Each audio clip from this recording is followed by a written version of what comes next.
Shalom à tous et à toutes, bienvenue à ce numéro de Wake Up. Nous sommes mardi et nous sommes très heureux de vous avoir d'ailleurs tous les jours lorsque nous présentons cette émission afin de communiquer la paix, la joie qui nous vient du Seigneur. Aujourd'hui, nous recevons un invité qui nous est venu de la France. Il s'agit du pasteur Sostène Matika qui est maintenant connu sur nos antennes. Ah bon?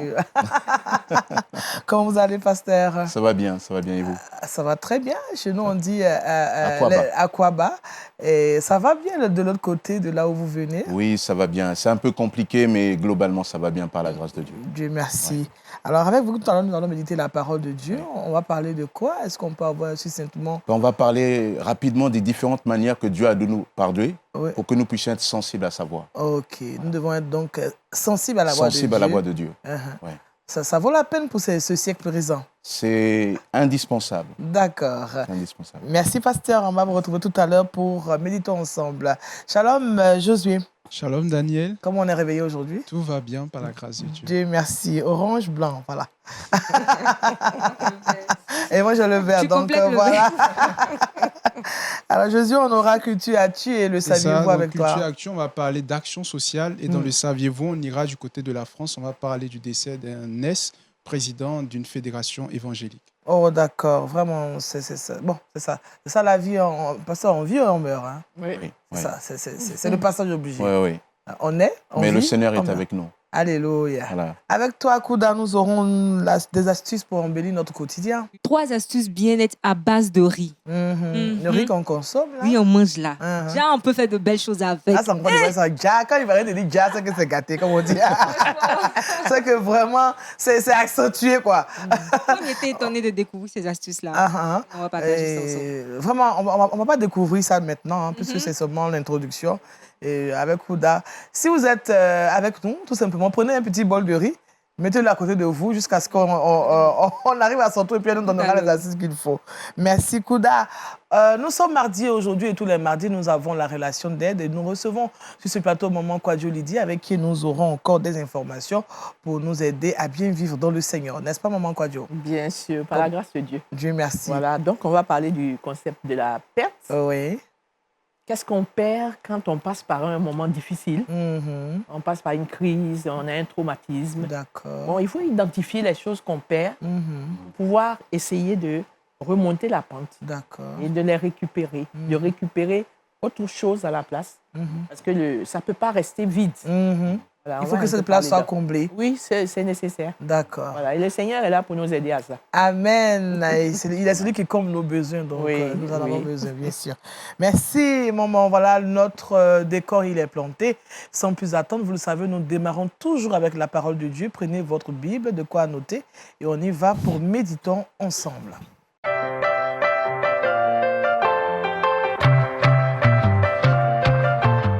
Avec le pasteur Sostène Matika, nous allons nous intéresser à ce thème lorsque Dieu nous parle. Et puis le texte d'appui est tiré de Matthieu, le chapitre 6, verset 6. Voilà. Les autres fois, j'avais parlé avec vous... je sais pas. Avec Aniel. Avec Aniel. Voilà. Avec Aniel. Bon, je reprends. Ok, je reprends alors. On y va. Ok. Les autres fois, nous avons parlé déjà avec Aniel de l'importance d'être sensible à la voix de Dieu. C'est ça. Job, chapitre 33, dit « Dieu parle tantôt d'une manière, tantôt d'une autre, et l'on n'y prend pas garde. » Il sera question, pendant tout le long de ces séries, de voir comment entendre la voix de Dieu et surtout comment prendre garde à cette voix de Dieu. Ouais. Et nous avons vu que Dieu parle plus qu'on ne le croit. Et comme nous avons besoin de cette parole de Dieu dans nos vies, alors il est important de voir ces différentes manières que Dieu a de nous parler. Donc on avait vu, après l'introduction, que Dieu nous parlait par la parole de Dieu. Ouais. C'est un média important. La parole de Dieu, c'est même le moyen par lequel on juge de toutes les autres révélations. Et aujourd'hui, nous allons voir que Dieu nous parle aussi par la prière. La prière est peut-être le moyen souvent qui nous vient plus rapidement à l'esprit lorsqu'on parle de la manière que Dieu a de nous parler. Ouais. Il est certain que celui qui passe beaucoup de temps dans la prière aura une écoute plus développée de Dieu. Ça, c'est clair. La possibilité d'entendre Dieu nous parler est donc fortement liée à notre aptitude à passer du temps dans la prière. Ouais. Comme Jésus en Luc 3, 21 c'est pendant que nous prions que le ciel peut s'ouvrir pour nos vies. Donc, et nous voyons dans le passé, comme aujourd'hui, beaucoup de croyants dans la prière ont vécu l'expérience d'entendre la voix de Dieu. Dans Actes, nous voyons par exemple que les responsables de l'église d'Antioche vont entendre la voix de Dieu dans un temps de jeûne et de prière, où l'Esprit va leur dire « Mettez-moi à part Barnabas et Saul pour l'œuvre à laquelle je les ai envoyés. » Le grand apôtre Paul a commencé par son ministère parce que des personnes se sont tenues dans la prière. Et parce qu'ils étaient dans la prière, ont pu entendre la voix de Dieu. Alors, il faut se poser la question, pourquoi la prière est favorable à l'écoute de Dieu? Pourquoi il est important, lorsqu'on veut entendre Dieu, de se tenir en prière? Alors, premièrement, j'aimerais dire que la raison est que la prière est une invitation à l'isolement. La prière est une invitation à l'isolement. Isolement de quoi? Isolement de tout ce qui pourrait parasiter notre échange avec Dieu. C'est ça. Lorsque nous sommes à l'extérieur, lorsque nous sommes au marché, lorsque nous sommes en famille, il y a toutes sortes de bruits. Et nous avons besoin de nous extraire de ces bruits. Et certains même des bruits peuvent être des bruits parasites. Je dirais même des bruits intérieurs, des inquiétudes. On a besoin de s'extraire de ces bruits parasites pour rentrer dans la communion avec Dieu. C'est pour ça que Jésus va dire, mais quand tu pries, entre dans ta chambre. Ferme ta porte et prie ton Père qui est là dans le lieu secret, et ton Père qui voit dans le secret te le rendra. Matthieu chapitre 6, versets 5 à 6. Et donc, nous voyons Jésus utiliser l'image de la chambre. C'est intéressant, l'image de la chambre, parce que la chambre évoque l'intimité. L'intimité. Même si on peut être avec beaucoup de personnes autour de nous, l'intimité évoque une forme d'exclusivité. La chambre donc évoque l'intimité, l'exclusivité dans une relation. Ça évoque aussi la tranquillité. Parce que quand on se retrouve dans sa chambre, on décide de ne pas se retrouver au salon. Le salon qui est dans une maison, le lieu de la rencontre. On est dans sa chambre, on est dans le lieu de l'exclusivité, on est dans le lieu de l'intimité, on est dans le lieu de la tranquillité, on est aussi dans le lieu, d'une certaine manière, du repos.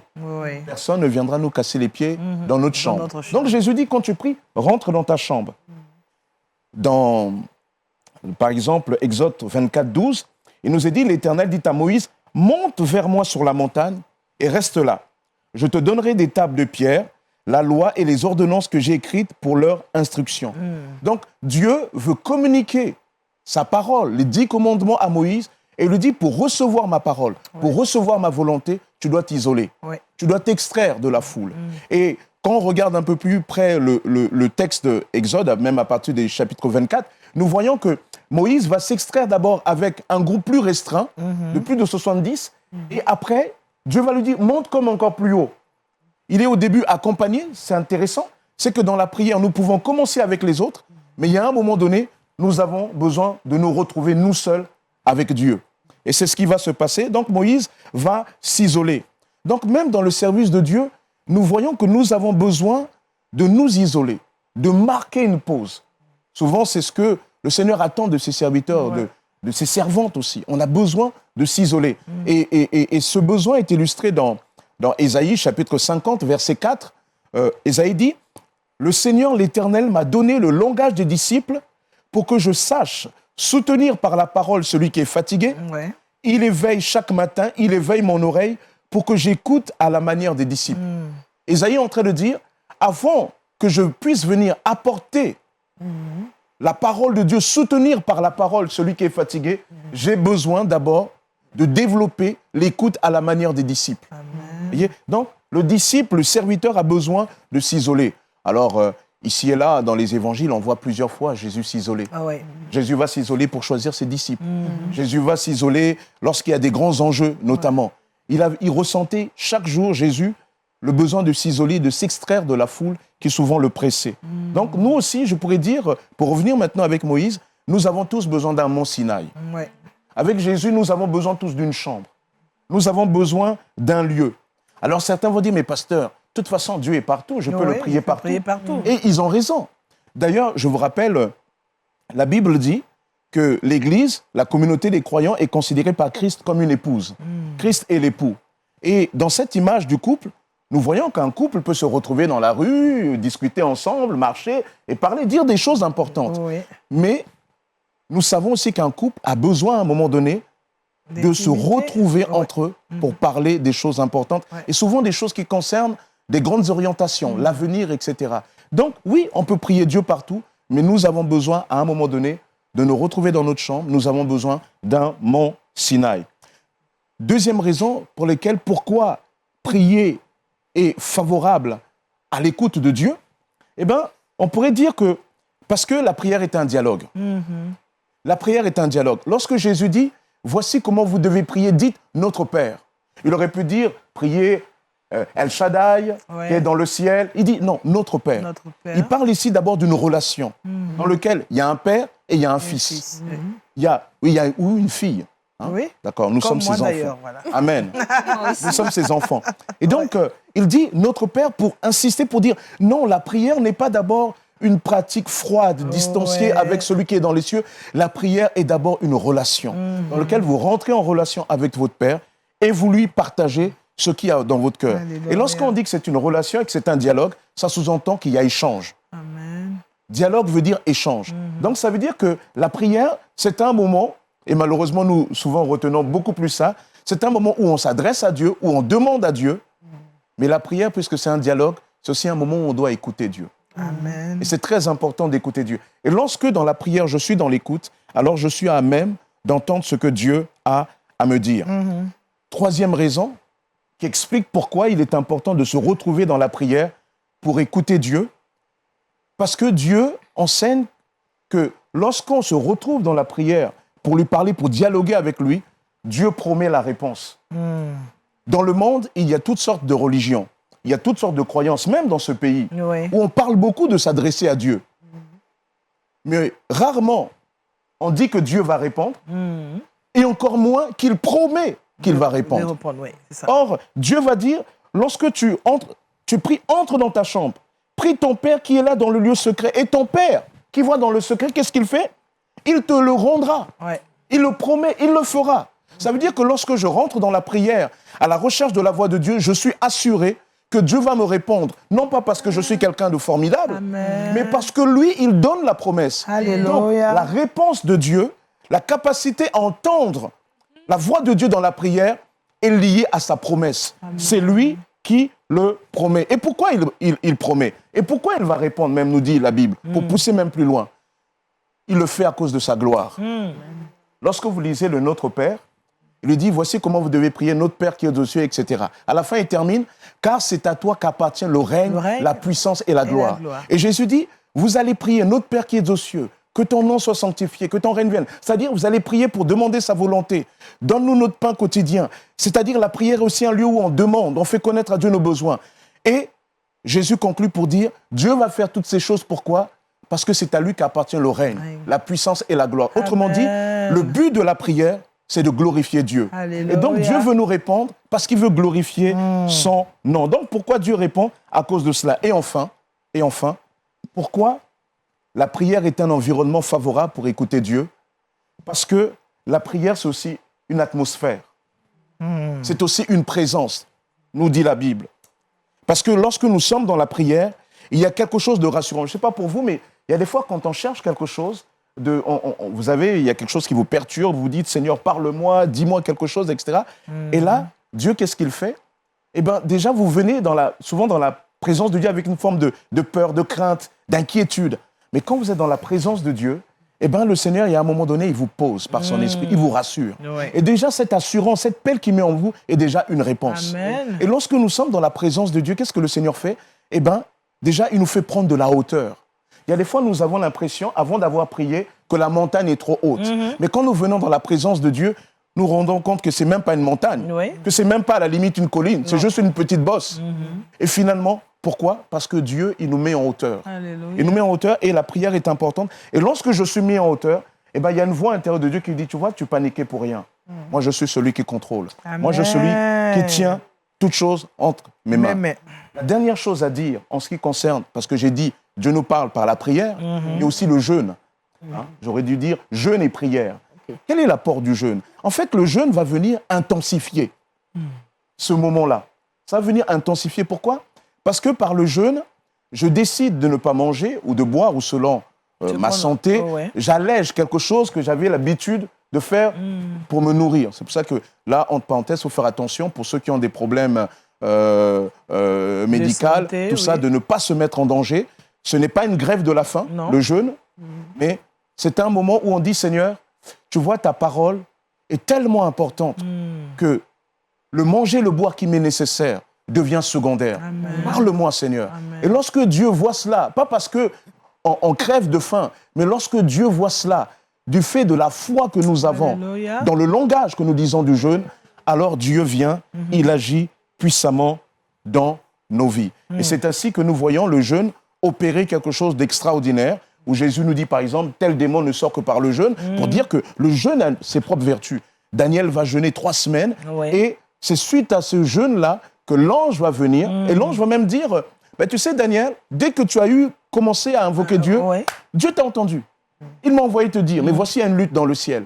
Et donc, parce qu'en quelque sorte, tu es resté 3 semaines dans le jeûne et dans la prière, alors Michel, qui est grand parmi les anges, est venu me porter secours, parce qu'il fallait que je te dise quelque chose de la part de Dieu. Amen. Donc, il est très important, lorsque nous cherchons la volonté de Dieu, de commencer à prier, nous isoler dans la prière, parce que la prière est un dialogue dans lequel le Seigneur veut nous dire des choses. Amen. Voilà, que le Seigneur nous bénisse.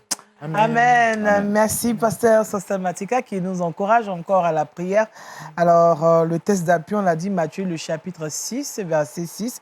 Et le thème, lorsque Dieu nous parle, bien entendu, nous avons mis l'accent sur la prière. Alors, pasteur, la question que je m'en vais vous poser, est-ce que si nous ne sommes pas forcément enfermés dans une chambre, et que nous développons ce qu'on appelle la prière intérieure, Dieu peut aussi nous exaucer, tout comme quand nous nous enfermons? Et bien sûr, parce qu'il y a des fois, la prière, c'est quand on est en situation normale, où on est dans la possibilité. Mais il y a des fois, on le voit dans l'histoire humaine, ou dans nos histoires personnelles, il y a des fois, on ne peut pas.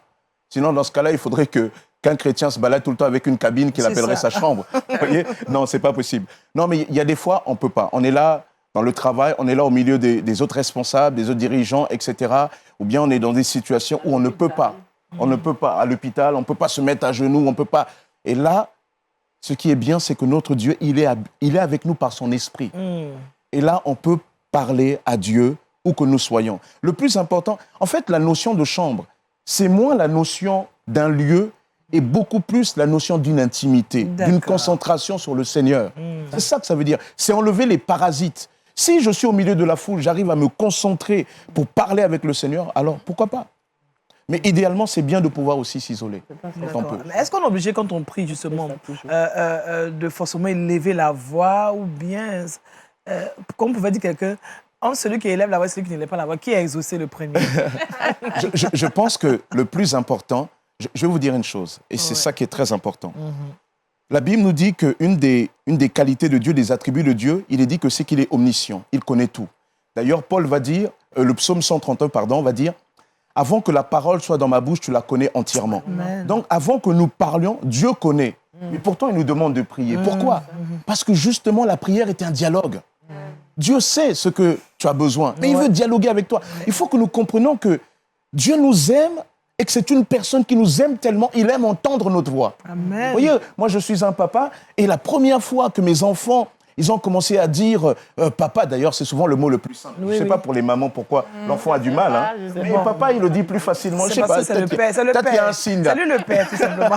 Mais ce que je veux dire par là, c'est que, voilà, et mon enfant, la première fois qu'il parle, souvent, il ne dit pas toujours des choses d'une grande intelligence très claire.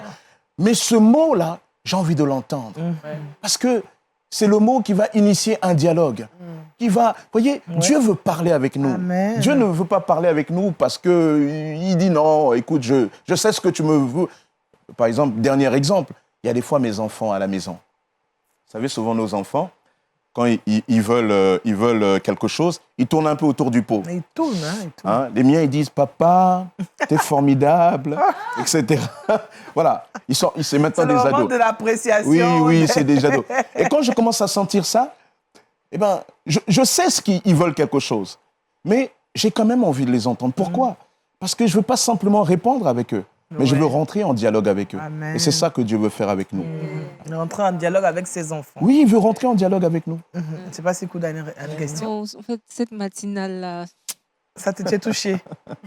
là, j'ai envie de rentrer à la maison, prier. Parce Non, que mais là, tu peux prier même pas en étant au milieu de nous. Le Saint-Esprit veut qu'on se mette à côté. D'accord. Il veut me donner de la hauteur sur certaines situations. Alors là... Franchement, je suis touchée. Il a fait l'effort de tenir jusqu'à la fin, mais vraiment... D'accord. Je pense que vous aussi, vous avez envie de vous isoler. Ben, on va demander aussi au pasteur de prier pour nous. Parce qu'il y en a qui n'arrivent justement pas à s'isoler pour prier. Ils veulent toujours prier en communauté, mais ils ont vraiment pas cette facilité de se retirer tout seul pour prier. Que Dieu vraiment... L'erreur souvent qu'on commet, c'est qu'on veut toujours les opposer. La Bible nous parle de la prière en communauté, qui est un moyen de rendre gloire à Dieu. Et Dieu insiste. David dit, je te louerai dans la grande assemblée. Amen. Mais Dieu veut aussi l'intimité. C'est deux choses différentes. Il ne faut pas les opposer. Mais par contre, ceux qui ont du mal souvent à être seuls, ce qui peut les aider, c'est qu'ils peuvent commencer en communauté. Comme je l'ai dit tout à l'heure avec Moïse, mais il y a un moment donné, Dieu voudra qu'on lui parle tout seul. Et là, il faut avoir la foi que Dieu nous veut du bien et qu'il veut nous entendre. On va prier, pasteur. On va prier. Seigneur, nous te bénissons, Père éternel. Merci, Jésus. Seigneur, par ce moyen que tu nous as donné, la prière, tu nous dis que tu veux rentrer en dialogue avec nous. Seigneur, que ce matin, ceux qui nous entendent puissent considérer que tu es un Dieu bon, que tu es un Dieu qui veut communiquer, un Dieu qui veut parler, un Dieu qui veut échanger, un Dieu qui sait ce dont nous avons besoin, mais qui veut rentrer dans cette interaction.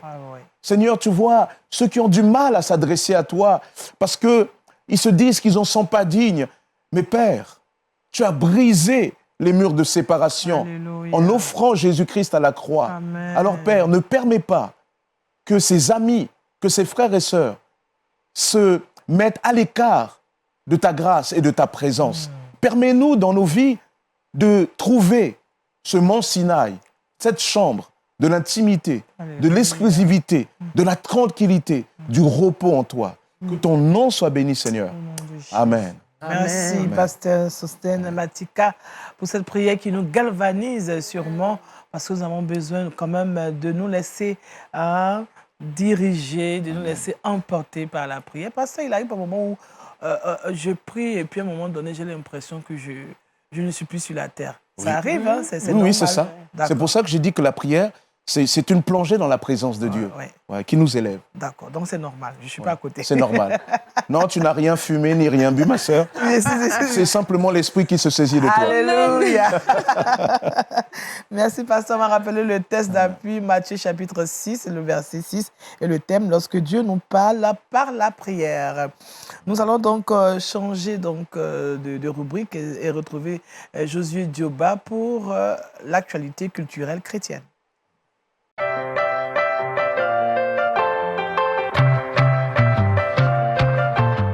Alors, Josué, avec toi, nous allons parler d'action sociale. C'est bien cela. On va parler d'une ONG dénommée Samaritan Purse. C'est une ONG humanitaire internationale évangélique chrétienne qui fournit de l'aide aux gens pour des projets de développement ou lors des situations de crise. Alors, son siège est situé à Bonn, aux États-Unis, et son président est Franklin Graham. Elle a été fondée en 1970 en Caroline du Nord et son nom tire donc son origine de la parabole Le Bon Samaritain. Elle fournit de l'aide dans plus de 100 pays et comporte des bureaux en Australie, au Canada, en Allemagne, en Irlande, à Hong Kong, aux Pays-Bas et même au Royaume-Uni. Alors, concernant ces programmes, c'est qu'elle a une flotte de 21 avions et 2 hélicoptères qui transportent des produits de première nécessité. Et donc, son objectif est de parvenir à sortir un grand nombre des griffes de la pauvreté. Alléluia. Alors, parce que quand on entend ce genre de nouvelles, on voit que l'évangile avance quand même. Amen. Et ça montre le côté pratique. L'évangile, ce n'est pas simplement des discours. Jésus nous dit, si quelqu'un vient vers toi, tu ne peux pas juste lui dire que Dieu te bénisse. Mais il dit, et via l'apôtre Jean, aimer en action et en vérité. Et ça, c'est important. Il va jusqu'à dire aussi, donnez-leur vous-même à manger. Donnez-leur vous-même à manger. Et c'est intéressant. Ça veut dire, il dit, Souvent on dit, mais Seigneur, j'ai rien dit. Si, tu as plus que tu ne le crois. Ah oui. Mais tu l'as par mon fait. Alléluia. En tout cas, merci Josué qui nous parle de comment Samaritan Purse. Voilà. C'est une ONG qui est située aux États-Unis, qui aide les gens qui sont dans des situations difficiles, des situations de pauvreté. D'accord. Nous prions que cette ONG nous vienne aussi en aide. C'est important. Oui, ils ont déjà fait des actions même en Afrique. Hein. Oui, ils ont déjà fait des plusieurs actions. fois. J'ai déjà vu certaines de leurs actions. Enfin, en Côte d'Ivoire, elles sont en Côte d'Ivoire ici. Oui. Ils étaient où? Dans certaines communes, Dans les dans ces quartiers. Ah, d'accord. Oui, Bon, prochainement, qu'il faut dans 4 10 pour que moi je. Non, toi, c'est quoi? C'est malheureux. C'est démuni. Non, je vais voir. Non, ce n'est pas pour son bénéfice, c'est pour les autres. C'est pour les autres, je veux voir. Ça, c'est sûr. En tout cas, merci. Et Josué, qu'on va retrouver tout à l'heure pour la rubrique Le saviez-vous? Mais pour les intéressons-nous à la relation d'aide. Et c'est tout de suite.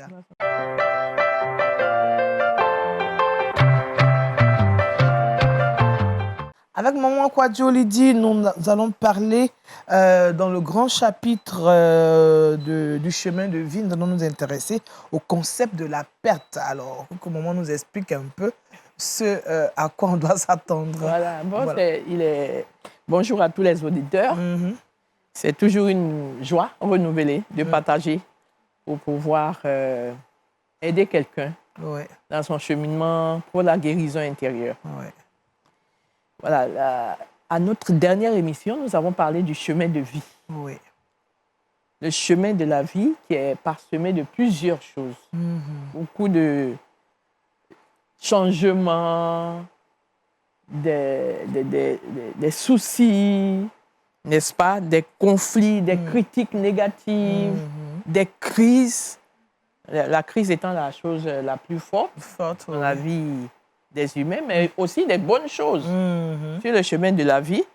Mais ce sont les choses négatives comme les critiques, les crises, les conflits ou les changements qui stressent la vie des hommes. C'est ça. Et qui provoquent des traumatismes dans la vie des hommes et des femmes. Et nous avions demandé à chacun d'entre vous de dessiner votre chemin de vie en traçant chaque étape, les changements qui ont eu lieu dans votre vie, peut-être ces 10 dernières années ou ces 5 dernières années, les soucis que vous avez, les crises, les conflits, les critiques négatives. Donc, ça fait 4 C et le S, n'est-ce pas?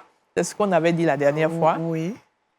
Eh bien, quand vous dessinez tout cela, ça vous amène à vouloir identifier les pertes que ces différentes crises ou conflits ont occasionnées dans votre vie.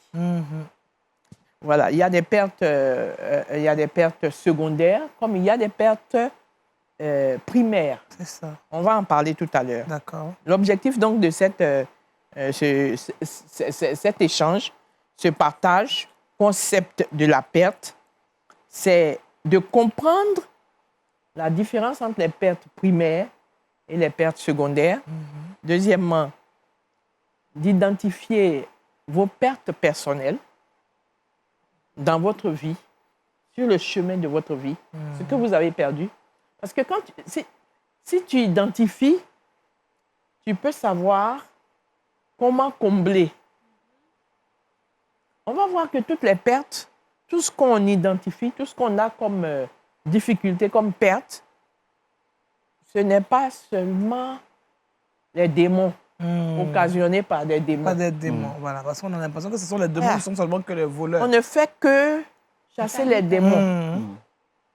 Mais il y a des choses qu'on peut rattraper, ou restaurer. N'est-ce pas? Voilà, donc c'est important, ce concept de la perte. Travailler. Et en fait, vous aurez identifié le rôle de Satan. Parce que nous avons un verset clé dans cette identification. D'accord. Le verset de Jean 10, 10. Le voleur ne vient que pour dérober, égorger et détruire. Moi, je suis venu Oui. afin que les brebis aient la vie Vie en abondance. et qu'elles soient dans l'abondance. Alléluia. Voilà l'objet, le sens de la venue du Seigneur, Mhm. Jésus-Christ. Nous disons, il a proclamé lui-même qu'il est venu pour guérir ceux qui ont le cœur brisé. Mhm. Le cœur ne doit pas être brisé et rester brisé toute la vie. Mhm. Il faut qu'il y ait un moment de passage, de récupération, de restauration Mhm. et de guérison. Voilà. Donc, c'est très important de faire ces cheminements. C'est pourquoi souvent, on se fait aider par d'autres personnes. D'accord. Même en Afrique, quand il y a un deuil, les gens viennent de partout Oui, pour vous soutenir. pour vous soutenir. vous Mais parler quelquefois, on ne sait pas comment soutenir. Oui, C'est oui. ce dont on a parlé aussi la dernière fois. C'est ça. On dit n'importe quoi. On peut même enfoncer la personne Oui, par des questions mal posées, par des attitudes, oui. même par l'annonce, la façon d'annoncer, n'est-ce pas? On en a, Le on en a dessert, parlé. oui, la de dernière façon fois. brutale, Le dessert, oui. ou bien on n'a pas les tactiques qu'il faut. Voilà. Donc, en parlant de ce concept de perte,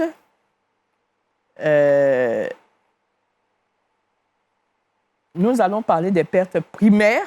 Oui. Nous avons dit les pertes primaires qui sont matérielles, souvent. Mhm. Bon, tu as eu un accident, c'est une Oui. crise qu'il y a eu Oui. dans ta vie, un accident Oui. avec ta voiture. Qu'est-ce Oui. que tu as perdu? Tu as perdu peut-être la voiture. Tu as perdu la voiture. Mhm. Peut-être dedans, il y avait quoi aussi? Peut-être Ton ordinateur. Ton ordinateur, Oui. tes téléphones. Oui.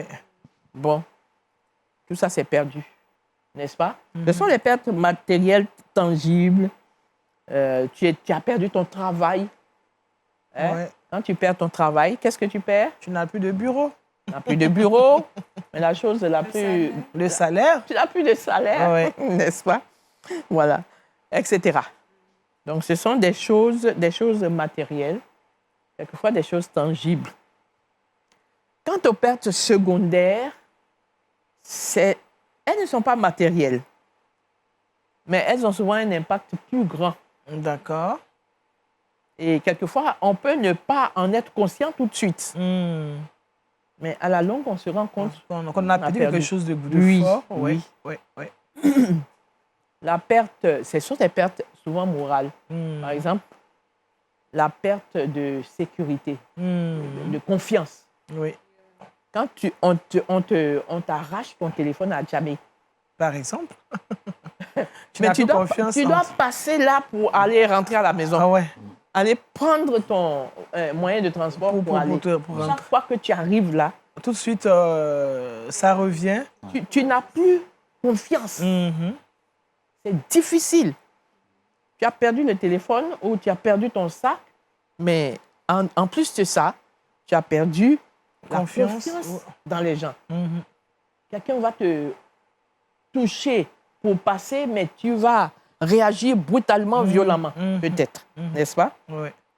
Voilà. Donc, l'estime de soi, on peut la perdre. OK. Par exemple, quand tu as perdu ton travail. Oui. Je peux Quand te tu as dire que perdu- c'est peut-être parce que Je ne vaux rien. Oui. Tu ne Je fais pas je le n'ai pas poids. bien travaillé, oui, tu je n'as n'ai pas bien travaillé, etc. Tu peux perdre tes rêves. Oui. Quand tu perds peut-être même ton père, Oui. tu peux perdre tes rêves. Oui. Alors que toi, tu es là. Bon, c'est vrai, le père est parti. Peut-être qu'il avait les moyens, peut-être que c'est lui qui te scolarisait. Mhm. Mais tu restes la personne intégrale qui a droit à avoir des rêves. Le jeune homme ou la jeune fille qui a la possibilité, la capacité de rêver Mhm. et d'avoir un avenir et de travailler pour arriver à cet avenir. Donc, c'est ça un peu le but. Même la foi, Oui, perdre la foi. on peut perdre la foi dans certaines circonstances. Vous savez, quand il y a des guerres, quand il y a des combats Oui. et que certains ont prié vraiment de tout leur cœur, on vient de parler de la prière. De la prière, ont oui, eu oui. toute cette intimité, prié, et qu'il y a eu guerre, et que leur maison, leur famille ont été décimés, tu peux perdre la foi. C'est une perte qui vient après, qui est secondaire, mais secondaire ne veut pas dire pas important. Pas important, c'est important voilà. aussi, c'est très important. Donc, en traçant le chemin de vie, avec les changements qui ont eu lieu dans ta vie, avec les crises, avec les soucis, avec les conflits, les différents conflits, vous notez et tout ce qui s'est passé, les critiques négatives, il faut identifier les pertes que cela a occasionné dans ta vie. Cela te permet déjà de savoir que tout n'est pas Satan. D'accord. Il y a des choses sur lesquelles tu peux travailler et remonter. D'accord. Voilà. Donc, toujours en toute perte importante où il y a traumatisme, il y a toujours un avant et après. Ça, c'était avant ou bien après le décès d'un tel. Souvent, les pertes, les crises les plus graves de nos vies, c'est la perte d'un être cher. Un être cher. Donc, avant, après, c'est très fort. Et la perte crée toutes sortes de besoins. D'accord. Et pour une récupération complète, il est important de travailler pour vivre à nouveau normalement. Justement, comment y travailler? Parce qu'on se dit que quand on a perdu, on se sent quelque part vulnérable. Oui. On se dit que est-ce que c'est possible? On se pose mille et une questions. Mille et une questions. Voilà. Alors, comment d'abord accepter et d'aller en nouveauté de vie dans ce sens? Nous, dans le ministère de la guérison intérieure, nous faisons des ateliers de guérison. Et l'atelier de guérison se fait pendant 3 jours. C'est une thérapie. D'accord. C'est une thérapie. Donc, il faut accepter qu'on traverse une crise. Oui. Ouais. Parce qu'il y en a qui vont dire non, ça va, tout va bien, tout va bien. Mais au fond, ils sont dans une position très difficile. Qui t'a dit que je suis blessée? Qui t'a dit? C'est toujours comme ça. Et ces gens qui ont dit, qui t'a dit que je suis blessée? Finalement, il y en a certains qui sont venus avec un ami ou bien avec... ils sont venus accompagner quelqu'un et ils se sont rendus compte qu'ils étaient plus blessés que la personne. L'autre avait une paille, ils avaient la poutre. Ah oui, c'est juste. Voilà. Ce qui est bon à savoir, que nous proclamons, que nous répétons, c'est que le Christ est venu non seulement pour nos péchés, mais il est venu aussi pour guérir nos cœurs blessés. Il est venu pour les conséquences du péché. Il est venu pour le péché et les conséquences du péché dans nos vies. Ouais. C'est un Christ parfait, totalement parfait. C'est ça. Il est capable de le faire. Ouais. Il faut simplement venir à lui et puis on vous aide dans le processus. D'accord. Et si vous n'avez pas pu venir, que vous écoutez, faites votre cheminement. Identifiez vos pertes. Tout ce que vous ressentez n'est pas simplement l'œuvre de Satan dans votre vie. D'accord. Il y a des choses qui sont normales. Un traumatisme, des réactions de traumatisme, c'est normal. Mais ça peut se guérir. D'accord. Voilà. Il ne faut pas rester au même niveau. Il faut pouvoir avancer. Ça peut se guérir. Ça peut se guérir. Justement, la parole de Dieu. Ouais. La parole de Dieu est puissante, suffisamment puissante pour guérir nos vies, nos traumatismes, nos blessures intérieures. Amen.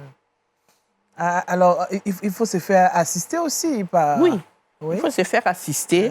Il faut se faire assister. Si les gens ont atteint un niveau vraiment difficile, évidemment, souvent, on les fait assister dans des hôpitaux. Dans des hôpitaux. Mais pour des chrétiens accompagnés de cette parole de vie, nous, on a reçu des gens qui étaient suivis à Bingerville. Oui, à l'hôpital psychiatrique de Bingerville. À l'hôpital psychiatrique de Bingerville. Oui. Et avec cette parole, c'est la parole de Dieu. La parole de Dieu qui transforme. La parole de Dieu a guéri Amen. ces personnes. Et ces personnes sont là. Oui. des responsables, responsables Dans des fonctionnaires oui. dans le pays. Oui.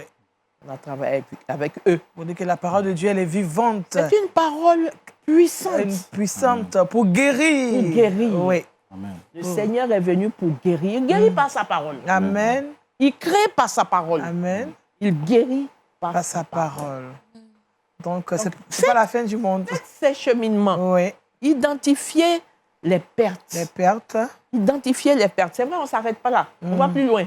Mais en quelques minutes, c'est ce qu'on peut dire. D'accord. Identifier les pertes. Identifier le plus vos important, pertes. c'est identifier les pertes. Et souvenez-vous de ce passage. Oui. Que Jésus-Christ est venu. Il l'a dit en Jean 10, 10. Jean 10, 10, c'est le Il y a médicament un aujourd'hui. voleur. Oui. Il y a un voleur qui est venu pour dérober, pour égorger, pour détruire. Qui vient pour vous voler. Qui vient pour nous voler. Qui vient pour voler beaucoup de choses que Dieu a voulu, que Dieu a déjà prévu pour nous. Qui vient pour nous distraire, pour les enlever. Mais Jésus-Christ est venu afin que les brebis aient une vie abondante. Amen. Et même si vous avez été déjà volé à cause d'un changement, à cause d'une crise, à cause de certains soucis, si vous avez perdu des choses, identifiez ce que vous avez perdu. Vous pouvez l'apporter à Jésus, devant le Seigneur, au pied de sa croix. Il est mort pour cela. Il est là pour toi. Il veut te guérir. Il veut t'aider. Il veut te bénir. Amen. Que Dieu soit avec toi. Amen. On est rassurés parce que la parole de Dieu est plus que ce que nous pensons. Oui. Parce que cette parole, elle est puissante. Elle est puissante. Elle est forte.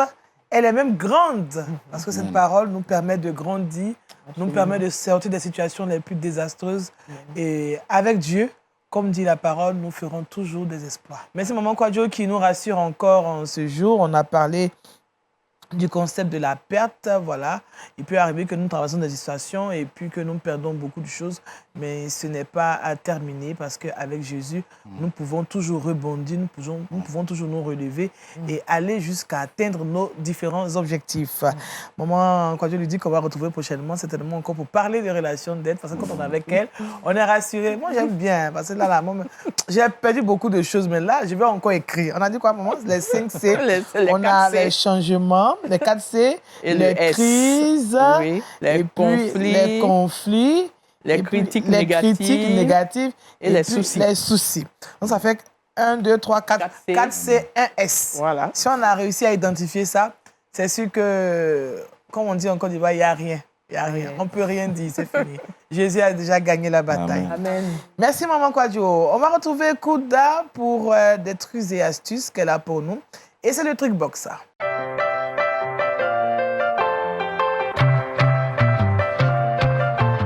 On parle de bien-être avec elle, avec du riz. On fera des astuces pour bien se sentir. Bon, là, ça paraît bizarre. Bon, le pasteur, il s'est tourné vers toi. Nous sommes toutes filles, Kouda. D'accord. Donc, en plus du riz qu'on peut préparer, manger avec une bonne sauce graine, etc. Non, la femme, elle aime bien les bonnes choses. Il ne grossit pas. Hey, comment il ne comprend pas On peut utiliser le riz pour nos cheveux. Ah bon? Oui. Donc, il s'agit de prendre le riz, tu le laves, tu frottes bien. Ensuite, l'eau, tu chauffes, tu fais bouillir l'eau quelques minutes. L'eau blanchâtre, là? Oui, l'eau blanchâtre. Mais il faut vraiment frotter le riz. D'accord. Il faut bien le frotter entre la paume, là, on frotte dans l'eau. Tu recueilles l'eau, tu chauffes avec un peu de citron. Oui. Une peau de citron, tu plonges à l'intérieur. Et tu fais fermenter cette eau-là pendant, on va dire, 3 semaines minimum. D'accord. Après ça, tu utilises... Bon, l'odeur serait un peu désagréable. J'ai déjà essayé ça. Ah bon? Voilà, l'odeur est légèrement désagréable, mais ça permet de rendre les cheveux forts. Ça fait pousser les cheveux. Ça leur donne une certaine brillance. Nous qui sommes nappies... C'est un espoir pour moi, alors. Je ne sais pas. Il y a toujours de l'espoir. Mais en tout cas... Ça donne une certaine brillance aux cheveux, ça les rend forts, ça les fait pousser, c'est juste bien. Donc, sauf que l'odeur est légèrement désagréable. Non, mais quand on veut être beau et belle, on va affronter l'odeur, il n'y a pas de problème. Il y a un prix à payer. Donc, c'est la première astuce à base de riz. La deuxième, c'est lorsqu'on a notre téléphone qui est tombé dans l'eau. Oui, ça, c'est une astuce assez connue, même, j'ai envie de dire. Lorsque tu as le téléphone dans une certaine maladresse, il est tombé dans de l'eau liquide. Voilà, tu l'essuies bien, tu nettoies. Ensuite, tu prends un bol, tu renverses beaucoup de riz là-dedans, disons 50 grammes à 100 grammes de riz. Tu plonges le portable à l'intérieur et tu laisses ce téléphone-là pendant quelques heures. Ah bon? Oui. Et ça sèche le téléphone. Ça sèche, ton téléphone marche après tranquillement. Ou on le plonge dans le sac de riz. Moi, je vais le mettre dans le sac de riz. Directement. Tu peux mettre dans le sac de riz, comme le mettre dans un bol bien rempli. Plonge le téléphone à l'intérieur. Il faudrait qu'il puisse être imbibé complètement. Oui, couvert bien du riz. Tu fermes le bol, tu laisses pendant quelques heures. Après, tu viens prendre ton téléphone, ça va s'allumer tranquillement. C'est ça. Et là, je suis subjuguée, là. Ah bon? J'ai essayé. C'est le truc maman essaie, d'accord, ok. Mais moi, j'ai peut-être un téléphone comme ça, il fallait me dire ça plus tôt. Oh là là. Bon, je vais voir s'il peut le récupérer. Ok. Et la dernière astuce, on utilise simplement le riz qu'on met dans des huiles essentielles et dans un bol pour parfumer les salles de bain. Ah bon? Voilà, donc tu prends du riz, tu peux mélanger avec des huiles essentielles qui sentent super bon. Voilà, tu mets ce bol-là dans la salle de bain et puis ça va parfumer le perdurer. Voilà. D'accord. Au lieu de prendre souvent des produits chimiques, etc. Voilà, il faut utiliser le riz. Oui, il faut prendre le riz. Prendre le riz, tu mélanges avec des huiles essentielles en fonction de ton goût, de ce que tu veux. Voilà. Et puis, tu mets ça dans ta salle de bain. Le tout est joué. Ah, donc il ne suffit pas seulement de poser la casserole au feu, d'y ajouter de l'eau et du riz, chercher à consommer, à manger. Et ça nous sert aussi pour... on va rappeler rapidement pour embellir les cheveux. Premièrement, c'est pour les cheveux. Oui. Utiliser l'eau qu'on frotte à l'eau du riz. Oui. Deuxièmement, c'est pour le portable lorsqu'il était trempé dans de l'eau. Oui. Et la dernière astuce pour parfumer nos salles de bain naturellement. Voilà. Merci Kouda. Là, vraiment, avec ces astuces vont me servir dès cette émission, je vous assure. Parce que là... Tu vas aller voir cette affaire de portable qui est tombée dans le liquide. C'est vrai. Merci Kouta pour ces astuces. Le saviez-vous avec Josué, c'est tout de suite.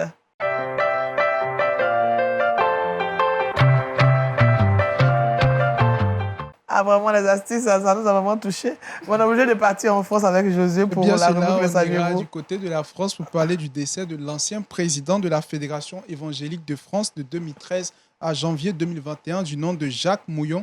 Il était pasteur évangéliste décédé donc à l'âge de 83 ans. Il fut orateur pour la voix de l'évangile et œuvre missionnaire radiophonique. Il a été aussi auteur de 3 œuvres, je cite, 3 minutes s'il vous plaît, choisis la vie, jeune riche mais triste. C'est également un homme qui a joué un rôle clé dans la création du Conseil national des évangéliques de France. Il a aussi implanté des ministères notamment à Montpellier et bien d'autres villes.